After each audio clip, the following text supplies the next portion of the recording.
చందు అయితే ఫుల్లుగా తాగి భద్రావతి కారుకైతే అడ్డంగా పడుతూ ఉంటాడు. ఇక భద్రావతి అయితే ఈడు ఆ పనివాడు కొడుకులా ఉన్నాడు అని చెప్పేసి అయితే లోపలికి ఎక్కిస్తూ మాట్లాడుతూ ఉంటాడు. ఇక డ్రైవర్‌తో ఎందుకు బాబు ఇలా తాగేశారు అని అంటే, నేను లవ్ చేసిన అమ్మాయికి పెళ్లి అయిపోయింది అనైతే చెప్తూ ఉంటాడు. ఆ మాటలకి ఈడు ఏంటి లవ్ చేశాడా అని చెప్పేసి భద్రావతి షాక్ అయ్యి అలా చూస్తూ ఉంటుంది. నేను లవ్ చేసిన అమ్మాయికి పెళ్లి అయిపోయింది బాస్.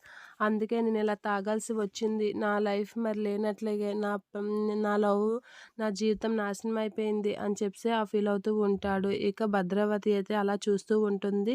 చందు కాసి ఇక చందుని భద్రావతి దించేసరికి సాగర్, ధీరజ్ వాళ్ళైతే నెమ్మదిగా ఇంట్లోకి తీసుకొని వెళ్తూ ఉంటారు. ఇక వాళ్ళ నాన్నకి తెలియకుండా చందుని ఇంట్లో పెడదామన్న టైంకి చందు అయితే అలా మాట్లాడుతూ ఉంటాడు. కామ్‌గుండ్రా అని సాగర్ ఎంత చెప్పినా సరే చందు మాట్లాడేసరికి ఇక వాళ్ళ నాన్నకి తెలియకుండా చందు గదికి తీసుకెళ్తున్న టైంలో ఆగండ్రా అని చెప్పేసి రామరాజు అయితే అంటూ ఉంటాడు. అలా ఆగండ్రా అనేసరికి ఒకసారిగా షాక్ అయ్యి సాగర్ అయితే చందును వగేసి ఒక సైడ్‌కి వచ్చి నిలబడుతూ ఉంటాడు. ఇక ధీరజ్ అయితే చందుని పట్టుకోలేక చాలా ఇబ్బంది పడుతూ ఉంటాడు. ఇక చందు అయితే అటు ఇటు తూగుతూ ఉంటాడు.